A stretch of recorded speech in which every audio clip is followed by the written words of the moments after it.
నేను ఈ మాట చెప్తే మీరు ఏమనుకోరంటే చెప్తా, సరేనా? ఏమన్నా అనుకుంటారా, ఏమన్నా అనుకోరా? ఏమనుకోరు కదా, తిట్టుకోరు కదా. ఓకే, ఇప్పుడు చెప్పిన మాట వినేవాడిని ఏమంటారు? నిర్వచనం. మీరు ఏమనుకోరని చెప్పినారు. చెప్పిన మాట వినేవాడిని ఏమంటారంటే భర్త అంటారు. చెప్పిన మాట వినని వాడిని ఏమంటారు? అంత కరెక్ట్గా ఎట్లా చెప్తున్నారు? రోజు అలవాటు అంటారా? చెప్పిన మాట విన్నట్లు నటించే వాళ్ళని ఏమంటారు? పిల్లలు. దీని గురించి ఎంత తక్కువ చెప్తే అంత మంచిది. ఎందుకంటే దినాలు బాగలేవు, మనుషులకి ఏం చెప్పినా ఇబ్బంది, కష్టము. ఎవరు నమ్మాలో ఎవరు నమ్మకూడదో తెలియదు. ఎవరిని నమ్ముతామో వాళ్ళు మనకి ఎక్కువ కీడు చేస్తారు. ముంచిన తర్వాత ఏమనుకుంటాం, ఇంక అంత మునిగిపోయినా మేము ఏం చేస్తామని అంటాము. ఇంక మునిగిపోయిన తర్వాత ఏం జరుగుతుందో నాకంటే మీకు బాగా తెలుసు. బయటికి రావాలంటే చాలా కష్టమవుతుంది. కనుక అయ్యో బ్రదర్, వారి విశ్వాసాలను నమ్మామండి. అవునండి, మరి ఏం చేస్తాము? వాళ్ళు అలాగే ఉన్నారు. పాతకాలంలో 20-30 ఏళ్ల క్రితము విశ్వాసులు హెబ్రోన్ ఫెలోషిప్ అంటే గుడ్డిగా నమ్మేవాళ్ళు, అలాగే జీవించేవాళ్ళు. మీకు తెలుసు కదా, పెద్దోళ్ళకి 30 ఏళ్ళ క్రితం రక్షణ పొందిన వాళ్ళకి మీకు తెలియదా ఎంత గుడ్డిగా నమ్మేవాళ్ళు అంటే? వాళ్ళు ఏం చెప్పినా నమ్మేవాళ్ళు, దైవికంగా చెప్పేవాళ్ళు, ఆధ్యాత్మికంగా చెప్పేవాళ్ళు, నిస్వార్థంగా చెప్పేవాళ్ళు, పరసంబంధమైన సంగతులను ఆలోచించి చెప్పేవాళ్ళు. వాళ్ళు మనకు మేలు కోరి అన్ని విషయాలు చెప్పేవాళ్ళు, నిస్వార్థంగా చెప్పేవాళ్ళు. కుల మత ప్రాతిపదికలు లేకుండా సలహాలు ఇచ్చేవారు. ఆ సలహాలు తీసుకుని ఆశీర్వాదంలోనికి వచ్చిన వాళ్ళు కోకొల్లాల్లో. ఇప్పుడు ఎలాగుంది? కృంగిపోయావా? డసిపోయావా? ప్రాణమంతా సోలిపోయిందా? జీవితంలో ఓడిపోయావా? నీకు నీవే బరువని తలస్తూ ఉన్నావా? భూమికి బరువైపోయానని ఆలోచిస్తూ ఉన్నావా? అయ్యో, అప్పుల బాధలో కూరుకుపోయినాను, నా అప్పులు తీరేది ఎలాగో, పాపాలతో బంధించబడి ఉన్నాను, ఈ పాప క్షమాపణ పొందేది ఎలాగో, నా జీవితం ఘోరంగా అయిపోయింది, ఇది బాగుపడేకి ఏమైనా మార్గం ఉందా? ఇలాంటి ప్రశ్నల పరంపర నీ హృదయంతరంగంలో కొనసాగుతుంటే, యెషయా గ్రంథం ఆధ్యాత్మిక ఆశీర్వాదాన్ని మనకిచ్చే, జ్ఞాపకం చేసే అరుదైన పుస్తకాల్లో సామాన్యముగాను సుదీర్ఘంగాను సందేశాన్ని అందించే గ్రంథం. యెషయా అనగా యెహోవా ఈజ్ మై సాల్వేషన్, యెహోవాయే నా రక్షణ అని జ్ఞాపకం చేయబడుతోంది. ఈ యెషయా దేవుని కొరకై సిద్ధపరచబడిన ఒక బలమైన పాత్ర. యేసు ప్రభు యొక్క రక్షణ గురించి ఆయన జ్ఞాపకం చేస్తూ వచ్చినాడు. అందుకే యెషయా గ్రంథంలో నాకు తెలిసి బైబిల్లో మిగతా పుస్తకాల కంటే సాల్వేషన్, రక్షణ అనే మాట 26 సార్లు వ్రాయబడింది. రక్షణ యొక్క ప్రాముఖ్యతను గురించి ఆయన తెలియజేస్తూ దాన్ని ఎటర్నల్ సాల్వేషన్, నిత్య రక్షణ అని కూడా జ్ఞాపకం చేసిన సంగతి మనకు పరిచయం. యెషయా పుస్తకం అసమానమైనది, యునిక్. కారణం ఏంటంటే, ఒక 5 కారణాలు చెప్పడానికి ప్రయత్నం చేస్తా. అన్నీ యెషయాను గురించి. యెషయా గ్రంథం అసమానమైనదని తెలియచేయటానికి ప్రవక్త అయిన యెషయా ప్రత్యేకమైన వాడుగా మనకు కనిపిస్తున్నాడు. మొదటిది, he comes from a royal blood. ఒక రాజ కుటుంబము నుండి వచ్చినాడు, యూదా గోత్రములో నుండి వచ్చినాడు. ప్రవక్తలు యూదా గోత్రములో నుండి వచ్చిన వారు అరుదు, కొంతమందే వచ్చినారు. అలాంటి దాంట్లో మొదటివాడు, అగ్రగణ్యుడు యెషయా అని మనకు తెలుసు. రాజ కుటుంబంలో నుండి వచ్చి రాజులకు కూడా దైవికమైన పరిచర్య చేయటానికి ఆయన ఇష్టపడినవాడు. రెండవది కూడా చెప్పలేకపోతున్నా, పెట్టుకునేవాళ్ళు. మగ పిల్లలైతే ఆయన కుమారుల పేర్లు కూడా పెట్టుకునేవాళ్ళు. ఈ నోరు తిరగకుండా చాలా కఠినంగా ఉన్నాయి కనుక కుమారుల పేర్లు అవి ఎవరు పెట్టుకోవట్లేదు. రెండోది, భార్య పేరు రాయలేదు కనుక ఆమె కూడా మంచి ప్రవక్తి, ప్రాఫెటస్ అని బైబిల్లో రాశారు.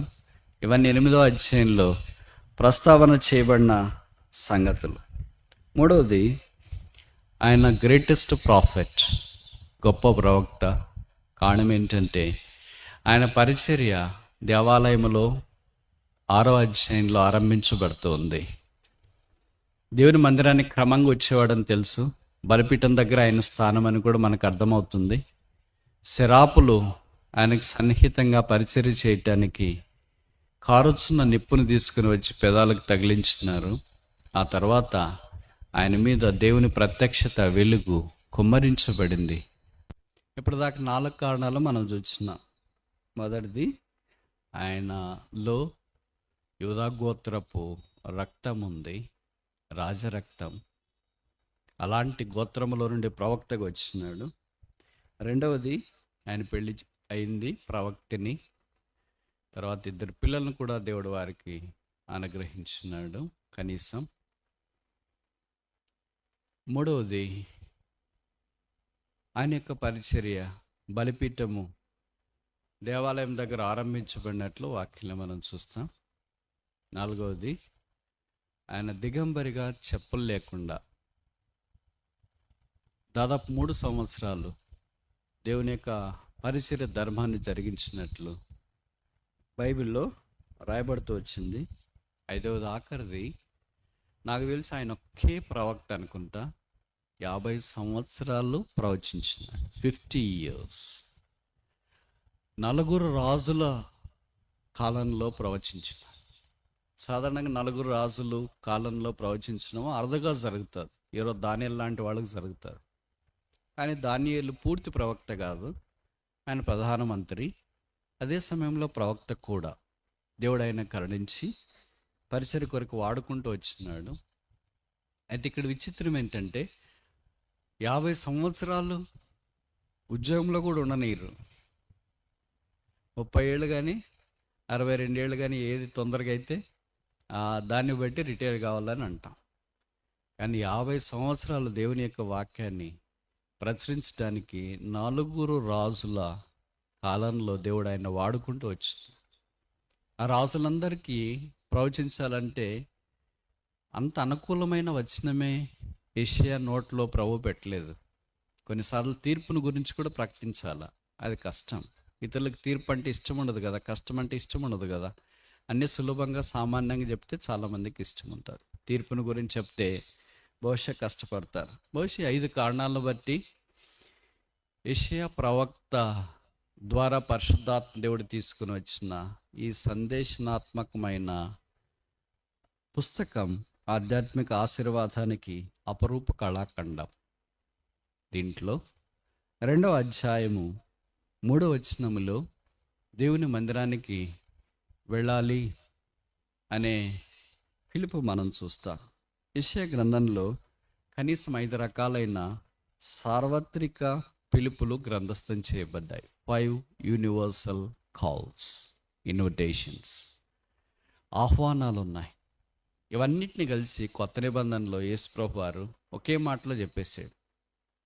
మత్తయి 11:11లో ప్రయాసపడి భారం మోసుకొనిచున్న సమస్త జనులారా నా దగ్గరకు రండి, నేను మీకు విశ్రాంతినిస్తున్నాను.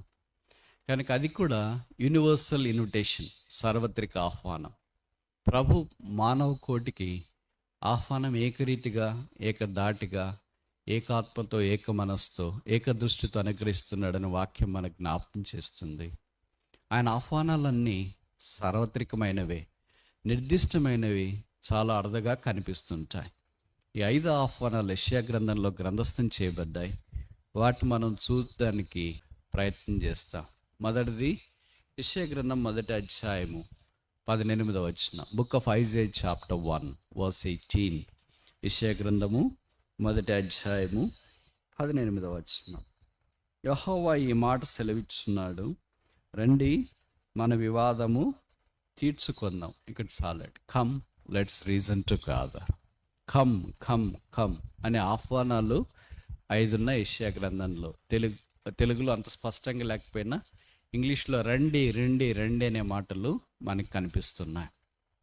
యెషయా మొదటి గ్రంథంలో ఇశ్రాయేలీయుల యొక్క దీన స్థితిని గురించి పరిశుద్ధాత్మ దేవుడు అలంకార రూపకంలో నిర్దిష్టంగా, ఏకధాటిగా నేరుగా రూఢిగా చాలా సంగతులు వారికి జ్ఞాపకం చేస్తూ వచ్చినాడు. పాపిష్టి జనమని, దోషభరితమైన ప్రజలని, చెరుపు చేయి సంతానమని, దుష్ట సంతానమని, చెరుపు చేయి పిల్లలని, తిరుగుబాటు చేయవారని, అరికాల మొదలుకొని నడినెత్తి వరకు కొంచెమైనను స్వస్థత లేనివారని, దేవుని సన్నిధిని అపేక్షించిన వారని, ఇలాంటి చాలా సంగతులు రాస్తూ వారు ఎలాంటి ఆత్మ సంబంధమైన దుర్భర స్థితిలో ఉండగా దేవుడు వారిని విడిచిపెట్టక కరుణించి ఆయన వైపు తిరిగి సమకూర్చుకోవాలని కోరుతున్నాడు.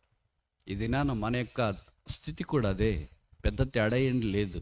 యెషయా గ్రంథం 1వ అధ్యాయంలో మానవుని యొక్క స్థితి లేదా యూదుల యొక్క స్థితి ఎలాగుందో, ఇశ్రాయేలు యొక్క స్థితి ఎలాగుందో, ఈ దినాన సర్వ మానవ కోటి యొక్క దుస్థితి కూడా అదే అంటే తప్ప కాదేమో.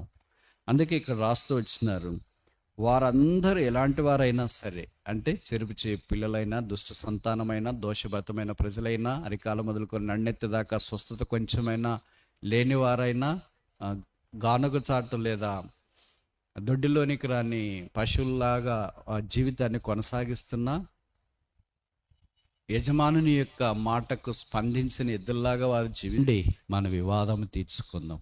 ఎందుకు అలాగైపోయారు అని అంటే, వాళ్ళు చెప్తున్న మాటలు, ఇశ్రాయేల్ చెప్తున్న మాటలు ఏంటంటే, దేవునితో మాకు వివాదం ఉంది, there is a conflict, fight with God. దేవునితో మాకు పోరాటం ఉంది.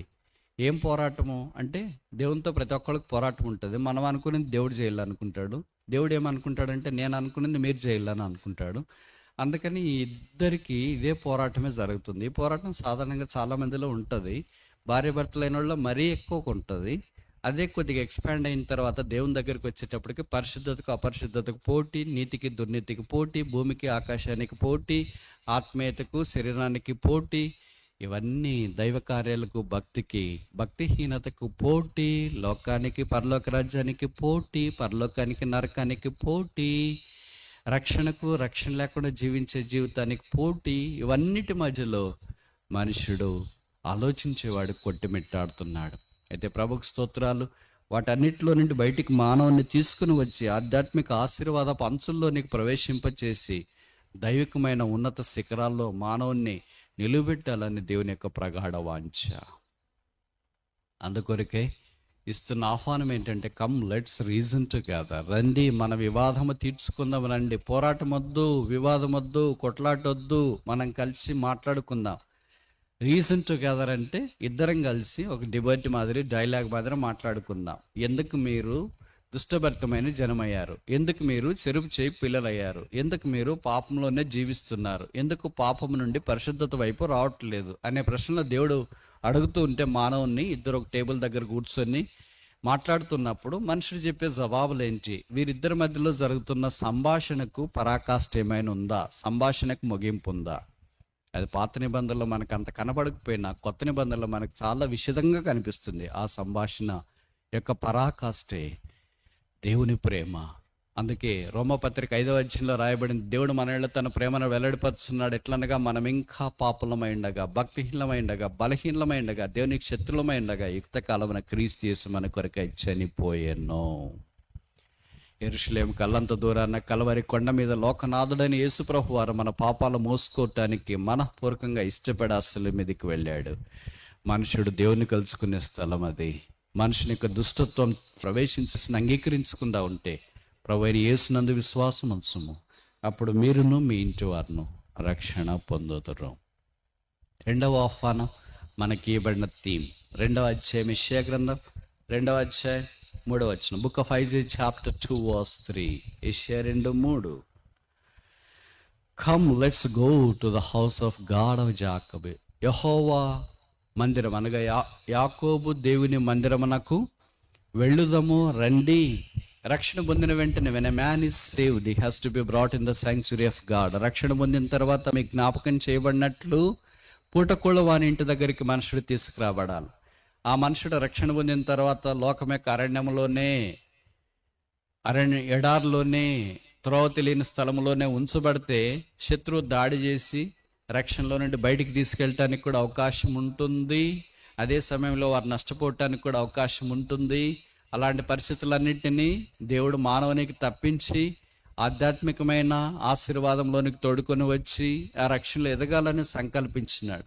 అందుకే అపోస్తుల కార్యాలు 2:42 ప్రకారం అపోస్తుల బోధ, సహవాసము, రొట్టె విరుచుట, ప్రార్థన చేయుట ఇవన్నీ మన కొరకు అందుబాటులో ఉంచుతున్నాడు. సహవాసం యొక్క మాధుర్యాన్ని మనకు దయచేసినాడు. చాలామంది రక్షణ పొందిన తర్వాత ఎక్కడున్నా పర్లేదులే, ఏం సహవాసానికి ఖచ్చితంగా వెళ్ళాలా అని అనుకుంటారు. వాళ్ళకి ఆ ప్రశ్న వచ్చిందంటే అనుమానం ఏంటంటే సహవాసం అంటే వారికి ఇష్టం లేదు అని. బైబిల్లో రాయబడుతుంది కదా, తన కుమార్ని సహవాసమునకు మనల్ని పిలిచినవాడు నమ్మదగిన వాడు. Faithful is he that called us unto the fellowship of his dear son.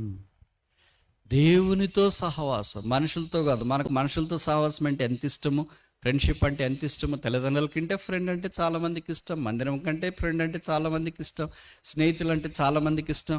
వాళ్ళకి స్నేహితులే ఉండాలి, ఒకే కంచంలో తినాలా, ఒకే మంచంలో ఉండాలా. కొంతకాలం అయిపోయిన తర్వాత వారిద్దరికి పచ్చగడ్డేస్తే కూడా బగ్గని మండే పరిస్థితి వస్తుంది. ఇంక వారి మధ్యలో ఎంత పోరాటం ఉంటుందో చెప్పనలేవు కాదు. భౌతికమైన స్నేహం అంతా బహుశా ఇలాగే ఉంటుంది, సహవాసం అంతా బహుశా ఇలాగే ఉంటుంది. Every fellowship in this world, if it is based upon a particular worldly character and a property and a virtue, the end is tragedy. ఏ సహవాసం అయితే యేసు ప్రభు రక్తం మీద కట్టబడి ఆధారపడి కొనసాగుతుందో, the end is glorious. దాని ముగింపు మహిమాపూర్వకంగా ఉంటుంది. కనుక దేవుని జనమైన మనము యేసు ప్రభుతో పాటు సహవాసములు ఉండుట కొరకు ఆయన మందిరంలోనికి తీసుకురాబడుతున్నాం. మందిరంలో 2 రకాలైన సహవాసం. మొదటిది ఏంటి? వర్టికల్ ఫెలోషిప్, నేరుగా నిటారుగా ఉండే సహవాసం. అది ఆదికాండం 28వ అధ్యాయంలో మనం చూస్తాం. యేసు ప్రభువారు లేదా నిచ్చెన భూమికి వేయబడింది, లేదా ఆకాశాన్ని భూమిని కలిపేదిగా ఉందనే వాక్యంలో మనకు జ్ఞాపకం చేయబడుతుంది. నిచ్చెన ఎప్పుడు కింద నుండి పైకి వేస్తారు, లేదా పైనుండి కిందికి వేస్తారు, కానీ నిచ్చెన ఎప్పుడు ఇప్పుడు మనం కూర్చున్నట్ల అడ్డమేరు నిలువ ఉంటుంది. ఆ నిచ్చెన యేసుక్రీస్తు ప్రభువు. కనుక మొదట మన సహవాసం ప్రభుతో. రెండవది ఇట్స్ అ హారిజాంటల్ ఫెలోషిప్, సమాంతరమైన సహవాసం దేవుని ప్రజలతో. యేసు ప్రభు యందు విశ్వాసం ఉంచిన వారితో సహవాసం. దీని గురించి ఎంత తక్కువ చెప్తే అంత మంచిది. ఎందుకంటే దినాలు బాగలేవు, మనుషులకి ఏం చెప్పినా ఇబ్బంది, కష్టము. ఎవరు నమ్మాలో ఎవరు నమ్మకూడదో తెలియదు. ఎవరిని నమ్ముతామో వాళ్ళు మనకి ఎక్కువ కీడు చేస్తారు. ముంచిన తర్వాత ఏమనుకుంటాం, ఇంక అంత మునిగిపోయినా మేము ఏం చేస్తామని అంటాము. ఇంక మునిగిపోయిన తర్వాత ఏం జరుగుతుందో నాకంటే మీకు బాగా తెలుసు. బయటికి రావాలంటే చాలా కష్టమవుతుంది. కనుక అయ్యో బ్రదర్, వారి విశ్వాసాలను నమ్మామండి. అవునండి, మరి ఏం చేస్తాము? వాళ్ళు అలాగే ఉన్నారు. పాతకాలంలో 20-30 ఏళ్ల క్రితము విశ్వాసులు హెబ్రోన్ ఫెలోషిప్ అంటే గుడ్డిగా నమ్మేవాళ్ళు, అలాగే జీవించేవాళ్ళు. మీకు తెలుసు కదా, పెద్దోళ్ళకి 30 ఏళ్ల క్రితం రక్షణ పొందిన వాళ్ళకి మీకు తెలియదా ఎంత గుడ్డిగా నమ్మేవాళ్ళు అంటే? వాళ్ళు ఏం చెప్పినా నమ్మేవాళ్ళు, దైవికంగా చెప్పేవాళ్ళు, ఆధ్యాత్మికంగా చెప్పేవాళ్ళు, నిస్వార్థంగా చెప్పేవాళ్ళు, పరసంబంధమైన సంగతులను ఆలోచించి చెప్పేవాళ్ళు. వాళ్ళు మనకు మేలుగోరి అన్ని విషయాలు చెప్పేవాడు, నిస్వార్థంగా చెప్పేవాడు. కుల మత ప్రాతిపదికలు లేకుండా సలహాలు ఇచ్చేవారు. ఆ సలహాలు తీసుకుని ఆశీర్వాదంలోనికి వచ్చిన వాళ్ళు కోకొల్లాల్లో. ఇప్పుడు ఎలాగుంది? ఏదైనా వివాహ సంబంధం తెస్తే ఎలాగుంటుంది? ఏదైనా చదువుకోమని సలహాలు చెప్తే ఎలాగుంటుంది? ఏదైనా సహాయం చేయలేని సలహాలు చెప్తే ఎలాగుంటుంది? స్వార్థం, కులం, ప్రాంతం ఇవన్నీ దాంట్లో కలబోతి సలహాలు చెప్పడానికి ప్రయత్నం చేస్తారు. ఒకవేళ అవే పాటించే వాళ్ళు ఉంటే బహుశా చాలామంది నష్టంలోకి రావటానికి అవకాశం ఉందని గుర్తించాలి. అందుకే కపట సహోదరులు ఉంటారు ప్రతి మందిరాల్లో. నేను చెప్పేది కదా, బైబిల్లోనే రాశారు. కపట సహోదరులు అంటే ఫాల్స్ బ్రదర్స్, అంటే ఫాల్స్ సిస్టర్స్ అని కూడా అర్థం బ్రాకెట్లో. మేమేం కాదలే అనుకోవద్దండి. కపట సహోదరులకు కూడా ఉంటారు. వాళ్ళు బయటికి చాలా బాగా మాట్లాడతారంట. పౌలు లాంటి బురిడి గుట్టించే రకం వాళ్ళు. అందుకనే పౌలు అన్నాడు, కొంతమంది కపట సహోదరుల వల్ల కలిగిన ఆపదలు అని కొరింథీయులకు రాసిన 2వ పత్రికలో చాలా ఆపదలను గురించి, దాదాపు 40 ఆపదలను గురించి ఆయన రాస్తూ ఈ ప్రస్తావన తీసుకుని వచ్చిన సంగతి మనకు పరిచయం. ఎవరి చేతిలో మోసపోకూడదు అనుకుంటాం, వాళ్ళ చేతిలోనే మోసపోతాం. ఎవరి ద్వారా అయితే విడిపించబడాలనుకుంటాం, వాళ్ళ ద్వారానే బంధకాల్లోనికి పోతాం. ఎవరి మాట అయితే వినకూడదు అనుకుంటాం, వాళ్ళ మాట వినాల్సిన పరిస్థితులు వస్తాయి. ఎవరికైతే దూరంగా ఉండాలని అనుకుంటామో వాళ్ళకే దగ్గర కావాల్సిన పరిస్థితులు వస్తాయి. ఇవన్నీ మీకు రావట్లేదు అనుకుంటా. అలాగైతే మీరు ధన్యులు. ఇవన్నీ మీతో పాటు అల్లుకొని ఉంటే వాటన్నిటిని మనం తప్పించేది ఒకే ఒక్కడు, ఆయన పేరు యేసుక్రీస్తు ప్రభు. ఆ కాని బంధకాల్లో నుండి నన్ను తప్పించు. ఎవరికెత్తోనైతే నిజంగా సహవాసం చేయాలనుకున్నానో వారితో చేయలేకపోయాను. ఎవరితోనైతే సహవాసం చేయకూడదు అనుకున్నానో వాళ్ళతో చేశాను. ఎవరితోనైతే వ్యాపారం కలిసి చేయాలనుకున్నానో వాళ్ళతో చేయలేకపోయాను. ఎవరితో చేయకూడదు అనుకున్నానో వాళ్ళతో కలిసి చేస్తాను. ఎవరితోనైతే కలిసి పరిచర్య, కలిసి ప్రార్థన, కలిసి దైవ కార్యక్రమాల్లో పాలు పొందుట, కలిసి నిన్ను సేవించాలనుకున్నాను వారితో సేవించలేకపోతున్నాను. ఎవరితో సేవించకూడదు అనుకున్నానో అలాంటి వారితో సేవించే పరిస్థితి వచ్చింది. యాకోబు దేవుని మందిరమునకు వెళ్ళుదామరండి. 3వ ఆహ్వానం చూస్తాం. ఇదే అధ్యాయం, ఐజాయా చాప్టర్ 2 verse 5. యెషయా 2:5. యెషయా 2:5 మనం గమనిస్తే, యాకోబు వంశస్థులారా మనం యెహోవా వెలుగులో, యాకోబు వంశస్థులారా రండి.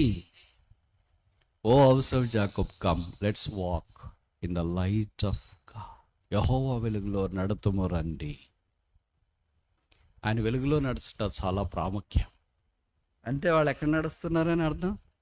నడుస్తున్నారు, మానేయలేదు, ఆగిపోలేదు, కూర్చోలేదు, విశ్రాంతి తీసుకోవట్లేదు. కానీ వెలుగులో కాదు, చీకట్లో నడుస్తున్నారు. పేతురు అందుకే రాస్తూ వచ్చినాడు, ఆశ్చర్యకరమైన వెలుగులోనికి ఆయన మనల్ని తోడుకొని వచ్చినాడు.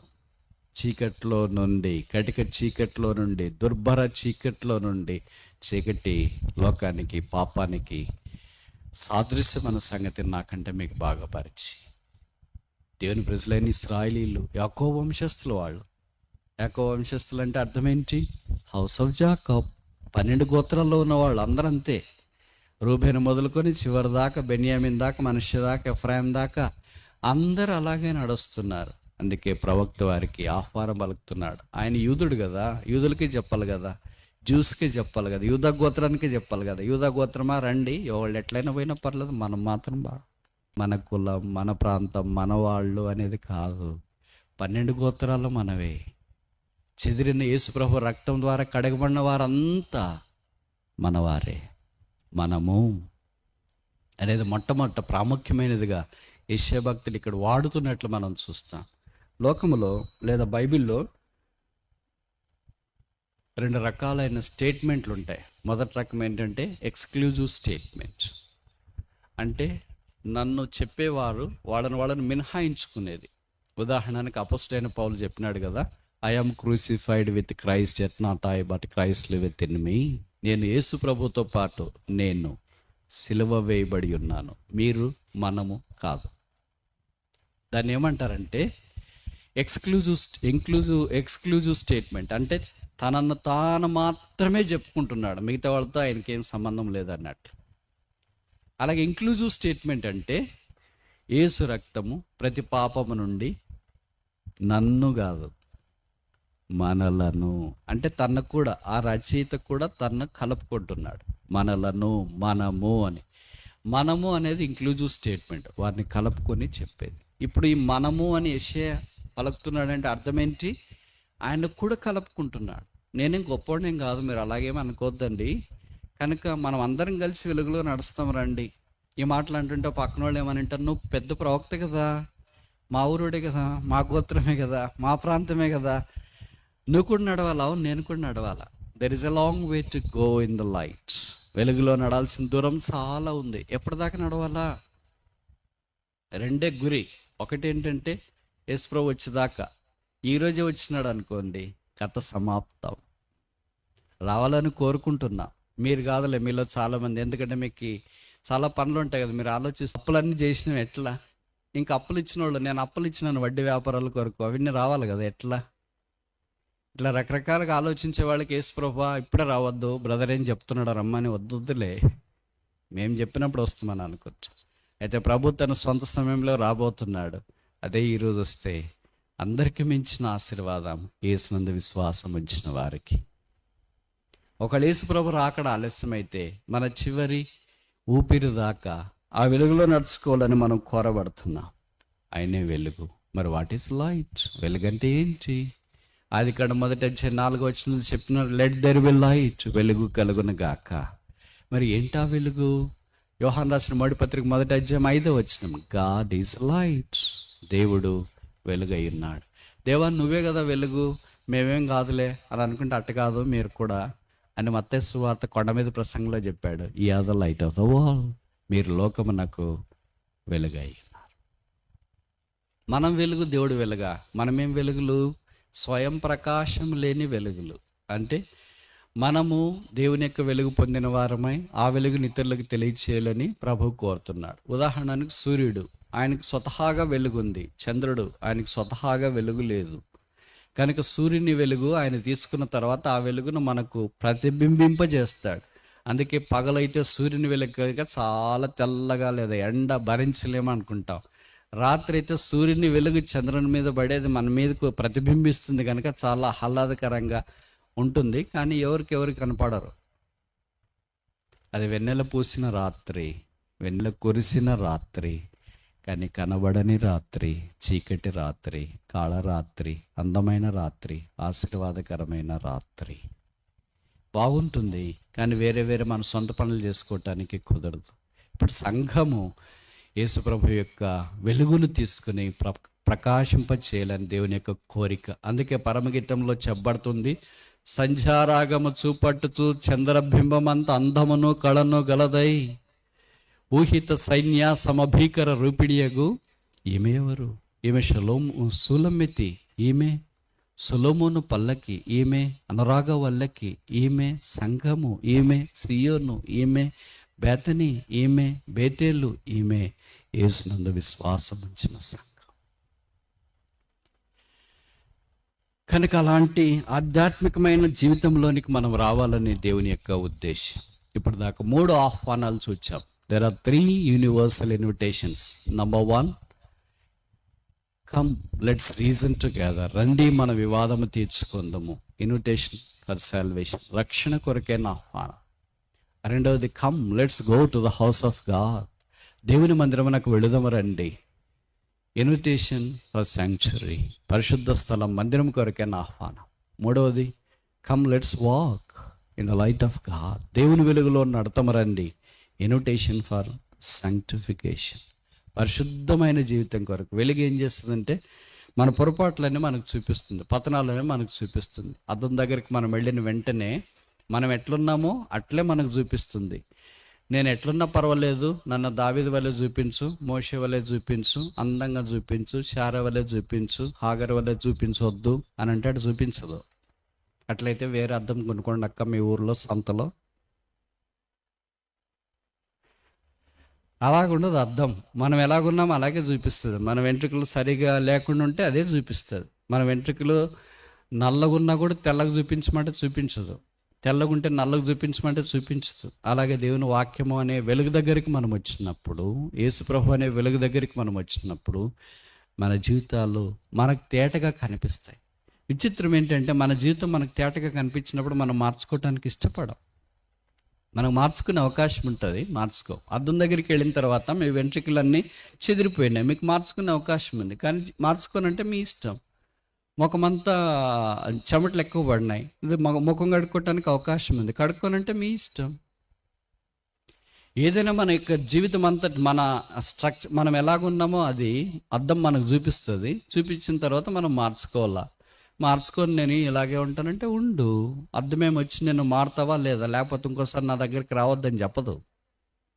అలాగే యేసుప్రభు కూడా, వాక్యం కూడా మన జీవితాలు మనకు వెల్లడి చేసినప్పుడు ఆయన వలె మనం మార్పు చెందాలని ప్రభు కోరుతున్నాడు. యేసుప్రభు వలె మాట్లాడాలా, యేసుప్రభు వలె తలంచాలా, యేసుప్రభు వలె జీవించాలా, యేసుప్రభు వలె ప్రేమ కలిగి ఉండాలా, యేసుప్రభు వలె పోట్లాడకుండా మౌనంగా ఉండాలా. మనం అట్లుంటామా? అట్లుంటే ఎటు బతికినిస్తారు బ్రదర్? అంతో ఇంతో నోరేసుకుని పడితేనే బతికినిస్తారు. ఇంట్లో కూడా భర్త అయినా భార్య అయినా పిల్లలైనా నోరు ఉంటేనే బతికినిస్తారు, లేకపోతే లేదు. హృదయం ఉంటే లాభం లేదు. నోరే ఉండాలంట, హృదయం ఉంటే ఏం లాభం లేదు. నిజమా? యేసుక్రీస్తు వల్లే మనం జీవించాలని కోరబడుతున్నాం.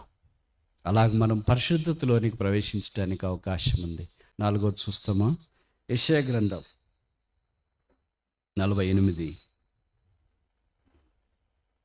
Isaiah chapter 48 verse 15. 48:15. యెషయా గ్రంథం 48:15. నేను ఆజ్ఞ ఇచ్చిన వాడను, నేనే అతని పిలిచితిని, నేనే అతన్ని రప్పించితిని, అతని మార్గం తేజరిల్లును. నా యొద్దకు రండి, ఏ మాట ఆలకించు. నా యొద్దకు రండి, come to me and listen to me. వచ్చిన తర్వాత మన దాన్ని మనం ఉండటానికి వీల్లేదు, ఆయన మాట మనం వినాలని కోరబడుతున్నాం. అదే వాక్యం కదా, ఆయన మాటే వాక్యం. మీరు నా మాట వినేళ్ళు ఎంత మేలు అని. సాధారణంగా మాట వినకపోతేనే కదా సమస్యలన్నీ, వ్యక్తిగతంగా, కుటుంబంగా, సంఘాల్లో ఉన్న సమస్యలకి మూలమైన కేంద్రం ఏంటంటే మాట వినట్లేదు. భార్య భర్తలు పోట్లాడుకున్నారంటే ఏం బ్రదర్ అంటే, నేను చెప్పిన మాట ఒక్కటి వినరు బ్రదర్, నేనే కదా హెడ్ నువ్వే, మెడ తల నువ్వే, మెడ ఎవరు మరి? ఒకరు చెప్పింది ఒకరు పూర్తిగా వినాలని కాదు. సంగతి ఏంటంటే ఒకరు చెప్పిన తర్వాత అది దైవికంగా ఉందా లేదా అని ఆలోచించాలా. నేను స్త్రీ, నేను చెప్పిన మాట వినాలా, నేను పురుషుడు, నేను చెప్పిన మాట వినాలా, ఇద్దరు చెప్పిన మాట వినాలా. కానీ ఆ చెప్పిన మాట దేవుని యొక్క వాక్య ప్రకారంగా ఉందా లేదా, అది పరిశుద్ధాత్మ దేవుడికి ఇష్టమా లేదా, అది దేవునికి మహిమ కాదా? ఎలాగనుకుంటాం? మనకి కొన్ని ఉన్నాయి కదా, ఎగో అని, అహం, నేను చెప్పిందే వినాలా, నేను చెప్పిందే జరగాల, నా మాటే వినాలా. ఈ అహం అనే ఉన్న వ్యక్తి ఎప్పుడు ఆశీర్వాదంలోనికి రాలేడు. ఇంకోసారి చెప్పనా, మీరు ఈ మాట మీ హృదయం అనే పలకల మీద రాసుకోండి. అహం ఆశీర్వాదం నాకు ఆటంకం. చాలామంది ఆశీర్వాదంలోనికి రాకపోవటానికి కారణం ఏంటంటే అహం. నా మాట వినాలా, నేను చెప్పిందే వినాలా, నేను చెప్పిన దగ్గరికి వెళ్ళాలా, నేను చెప్పినట్లే వినాలా, నేనేం చెప్తే అదే చేయాలా. ఈ అహం మానవ జీవితాన్ని ఆశీర్వాదంలోనికి ప్రవేశించకుండా ఆటంకపరుస్తుంది. ఈ అహానికి మనం సిలువ వేయబడటానికి ఇష్టపడినప్పుడు ఆశీర్వాదం మన హృదయంలోనికి, జీవితాల్లోనికి, వ్యక్తుల్లోనికి, సంఘాల్లోనికి పొర్లి ప్రవహిస్తుంది. ఇక్కడ అహం నాకు లేదనే వాళ్ళు ఎవరు ఉన్నారా? ఇంకో ప్రశ్న వేస్తే ఇలాగ, అహం అంటే నేనే అనేవాళ్ళు ఎవరైనా ఉన్నారా? మీరు కాదనుకుంటాను, నేనే. అందుకే దేవుడు మనల్ని ఎంతో ఆశీర్వదించాలనుకున్నాడు. ఎంతంటే ఆయన అంతా, కానీ ఆశీర్వదించలేకపోతున్నాడు. ఎందుకంటే ఆటంకం వచ్చింది. ఎందుకు ఆటంకం? ఏంటి అభ్యంతరం? అహం. ఏమని ఆశీర్వదిస్తాం? అహం ఉందే. ఏమని దీవిస్తాం? అహం ఉందే. ఏమని ధన్యులుగా చేస్తాం? అహం ఉందే. నేను ఈ మాటలు చెప్తున్నప్పుడంతా మీరు పళ్ళకు కరకరకరకరలు ఆడిస్తుంది, మీరు బయటికి రండి చూస్తారు. భార్యాభర్తలు కూడా అనుకుంటుంది, భలే చెప్తున్నాడు మా ఆవిడికి అని. ఆమె అనుకుంటుంది, ఆవిడ భలే చెప్తున్నాడు మా అన్నకని. వెనక కొంతమంది సేవకులు అనుకుంటారు, భలే చెప్తున్నాడు మా సంఘస్థులకి అని. సంఘస్థులు అనుకుంటారు, మా సేవకుడికి భలే చెప్తున్నాడని. పరిశుద్ధాత్మ దేవుడు అందరికీ చెప్తాడు, ఆయన అందరికీ బోధిస్తాడు. అందుకని నా మాట వినండి అని. దేవుని మాట తప్ప మనం అందరి మాట వినాలనుకుంటాం, కానీ దేవుని మాట మాత్రం వినాలని అనుకో. సమూయేలుకు దేవుడు అదే చెప్పాడు, ఆ మాట విను. సమూయేలు ఆ మాట విన్నాడు. Speak lord for the servant heareth. యెహోవా సెలవిమ్ము, నీ దాసుడు ఆలకించున్నాడు. అందుకే ఆ వాక్యం మన హృదయంతరంగంలో ఎప్పుడు అలాగే ఉండిపోతుంది. ప్రభువా నువ్వు మాట్లాడితే ఎంత బాగుండు అని మాట్లాడతాను అంటున్నాడు. మనం వింటేగా. మేము ఎప్పుడైనా గృహ దర్శనాల కొరకు వెళ్ళినప్పుడు, హౌస్ విజిటింగ్కి, అక్కడ భార్య భర్త పిల్లలు ఉంటారు కదా, వాళ్ళు ప్రార్థన చేయండి బ్రదర్ మా పిల్లల కొరకు అని. ఏమని ప్రార్థన చేయలే బ్రదర్ అని అంటే, మామూలుగా బ్రదర్స్ తొందరగా చెప్పరు కదా, సిస్టర్స్ చెప్తారు కదా. మావాడు మా మాట వినట్లేదు బ్రదర్, ప్రార్థన చేయండి. ఎవరు వినట్లేదు. మరి భర్త మాట భార్య వినట్లేదు, భార్య మాట భర్త వినట్లేదు, పిల్లల మాట తల్లిదండ్రులు వినట్లేదు, తల్లిదండ్రుల మాట పిల్లలు వినట్లేదు. This is the major problem in our lives. మన జీవితాల్లో పెద్ద సమస్య ఇది ఏంటంటే, ఎవరు మాట ఎవరు వినాలి అని అనుకోరు. నేను కూడా అలాగే, నేను ఎవరి మాట విన్నా, నా మాట ఎవరు వినరు. కరెక్టేనా? ప్రతిరోజు ఇదే సమస్య నాకు. నా మాట మా స్టూడెంట్స్తో సహా ఇంక పెద్దవాళ్ళ దాకా ఎవరు వినరు. మా స్టూడెంట్స్ చెప్పినా ఇదేంటి ఇది చేయండి, సరే సార్ అంటాడు. అక్కడ అమ్మాయి కూడా సరే సార్ అంటారు. అక్కడికి వెళ్ళిన తర్వాత వాళ్ళకి సంబంధించినవి చేస్తారు. మళ్ళీ అడిగితే అమ్మాయిలకున్న మంచి లక్షణం, అబ్బాయిలకున్న మంచి లక్షణం ఏంటంటే సరే అంటారు, ఒక్కటి కూడా చేయరు. నేను చేయను పో అని అనరు. అట్లంటే బాగుండు. నేను ఈ మాట చెప్తే మీరు ఏమనుకోరంటే చెప్తా, సరేనా? ఏమన్నా అనుకుంటారా? ఏమన్నా అనుకోరా? ఏమనుకోరు కదా, తిట్టుకోరు కదా. ఓకే, ఇప్పుడు చెప్పిన మాట వినేవాడిని ఏమంటారు? నిర్వచనం. మీరు ఏమనుకోరని చెప్పినారు. చెప్పిన మాట వినేవాడిని ఏమంటారంటే భర్త అంటారు. చెప్పిన మాట వినని వాడిని ఏమంటారు? అంత కరెక్ట్గా ఎట్లా చెప్తున్నారు? రోజు అలవాటు అంటారా? చెప్పిన మాట విన్నట్లు నటించే వాళ్ళని ఏమంటారు? పిల్లలు. అర్థమైందా ఇప్పుడు నిర్వచనాలు? నటిస్తారు పిల్లలు అంతే. చెప్పింది ఏ జైరా సరేమా, బైబిల్ చదువు సరేమా, ప్రార్థన సరేమా. ఎంత నటన ఉంటుందో ఆస్కర్ అవార్డులు ఇవ్వాల, అంత నటన ఉంటుంది. ఏంట్రా చదువుకోలేదమ్మా, ప్లీజ్ మా, కుదరలేదమ్మా, ఈ రోజుది రేపటిది రేపు చదువుతామా, సరేనా, నమ్ముమా ప్లీజ్ మా అని అంటే వాళ్ళమ్మ కరిగిపోతుంది. అట్లా క్రొవ్వొత్తి కరిగినట్లు, నెయ్యి కరిగినట్లు. వాడి జీవితంలో ఇంకా నటన నటన నటన నటన. చెప్పిన మాట విన్నట్లుగా చేస్తారు కానీ చేయరు. ఇప్పుడు ఈ 3 రకాల గుంపుల్లో మనం ఏ రకం? మొదటి రకమా, రెండవ రకమా, మూడవ రకమా? ప్రభు ఏమంటున్నారు? నా మాట మీరు వింటే ఎంత మేలు. అదే ఆయన వాక్యం. Invitation for scriptures. వాక్యము కొరకైనా ఆహ్వానం. 5వ దాకా చూసి ముగిస్తామా? యెషయా గ్రంథం 55:1. ఐజైయా చాప్టర్ 55 verse 1. యెషయా 55:1. ఐజైయా చాప్టర్ 55 verse 1. యెషయా 55:1. దప్పికొన్న వార్లారా నీళ్ల యుద్ధకు రండి, రూకలు లేని వార్లారా మీరు వచ్చి కొని భోజనం చేయండి. రండి, రూకలు లేకపోయినను ఏమీయూ నీయకి ద్రాక్షరసమును పాలను కొనుడి. Invitation for service. ఆయన సేవించడానికి కొరకైన ఆహ్వానం. ఆయన దగ్గరికి రమ్మని పిలుస్తున్నాడు. రండి రండి రండి. ఎవరైనా ఇలా ఉచితంగా పిలిచేవాళ్ళు ఉంటారా? డబ్బులు ఇవ్వండి రండి అని పిలిచేవాళ్ళు చాలామంది ఉంటారు.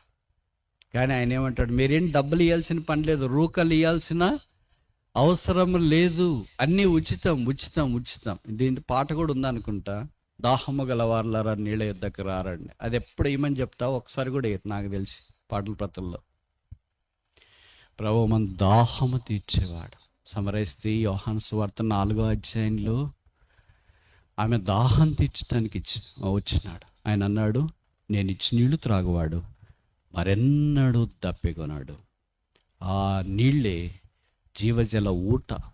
It's a fountain of life. ఆయనలో జీవం ఉంది, ఆయనే జీవజల ఊట. ఆ ఊట దగ్గరికి మనం వచ్చినప్పుడు మన దాహం తీర్చబడుతుంది. ఎండమావి కాదు. వేసవికాలంలో ఇలాగ మనకి ఎండమావులు కనిపిస్తాయి కదా, పగలపుట్ట నీళ్లు ఉన్నట్టే కనిపిస్తూ ఉంటాయి. మనం వెళ్తూ ఉంటే అది వెళ్తూ ఉంటుంది. నీళ్ళు కాదు కదా, అది మిరేజ్, ఎండమావి. అలాగే లోకం యొక్క ఆశలు, లోకం యొక్క పద్ధతులు ఎండమావులుగా మనకు కనిపిస్తూ ఉంటాయి. అయితే యేసుక్రీస్తు ప్రభువే జీవజల ఊట. ఇప్పుడు 5 ఆహ్వానాలు మనం చూసిన. మొదటిది ఇన్విటేషన్ ఫర్ సాల్వేషన్, రక్షణ కొరకైన ఆహ్వానం. రండి మన వివాదము తీర్చుకుందాము. రెండవది ఇన్విటేషన్ ఫర్ శాంక్చురీ, దేవుని మందిరంలోనికి వెళ్ళాలని ఆహ్వానం. Come let's go to the house of God. మూడవది దేవుని వెలుగులో మనం నడుతాము రండి, ఇన్విటేషన్ ఫర్ శాంక్టిఫికేషన్, పరిశుద్ధత కొరకైన ఆహ్వానం. Come let's walk in the light of God. నాలుగవది నా మాట వినుటకు రండి, కమ్ అండ్ లిసన్ టు మీ. ఇవన్నీ మనకి ఏం జ్ఞాపం చేస్తాయంటే దేవుని యొక్క వాక్యం మనం వినాలని. Invitation for the scriptures. 5వది ఆఖరిది దాహము గలవార్లారా నీళ్ళ యుద్ధకు రారండి. ఇన్విటేషన్ ఫర్ సర్వీస్, ప్రభును సేవించడానికి కొరకు ఆయన పిలుస్తున్నాడు. ఈ 5 రకాలైన ఆహ్వానాలని ఎంతమంది మేము స్వీకరించున్నాము? చాలామంది మొదటి ఆహ్వానంలోనికి వచ్చి రెండవ ఆహ్వానం దగ్గర ఆగిపోయినామేమో, కొంతమంది మూడవ ఆహ్వానం దగ్గర ఆగిపోయినామేమో, కొంతమంది నాలుగవ ఆహ్వానం దగ్గర ఆగిపోయినామేమో, కొంతమంది ఐదవ ఆహ్వానం దగ్గర ఆగిపోయినామేమో, కొంతమంది అసలు ఆహ్వానాల గురించే పట్టింపులేదేమో. అలాంటి వారి కొరకు మేము ప్రేమపూర్వకంగా ఈ ప్రేమ సందేశాన్ని వివరిస్తూ ఉన్నాము. సార్వత్రికాన్ని పరిపాలిస్తున్న దేవుడు, బైబిల్లో రాయబడిన మహత్తు గల మాట చేత సమస్తాన్ని నిర్వహిస్తున్న దేవుడు, ఆయన పేరు యేసుక్రీస్తు ప్రభువు. ఆ యేసుక్రీస్తు ప్రభు వారు చెదిరిన మానవ కోటిని ప్రేమించిన వాడే మానవ కోటి అంతటినే ఆయన ఆశీర్వాదంలోనికి రావాలని కోరుతూ రండి రండి రండి రండి అని ఆహ్వానిస్తున్నాడు. దేవుడు పిలిస్తే రాని వాళ్ళు ఉన్నారా? ఉన్నారు. దేవుడు పిలిస్తే స్పందించే నక్షత్రాలు ఉన్నాయి, దేవుడు పిలిస్తే స్పందించే వృక్షాలు ఉన్నాయి, దేవుడు పిలిస్తే స్పందించే పక్షులు ఉన్నాయి, దేవుడు పిలిస్తే స్పందించే జీవరాశులు ఉన్నాయి. దేవుడు పిలిస్తే స్పందించిన ఒకే ఒక వ్యక్తి, ఆయన పేరే మనుష్యుడు.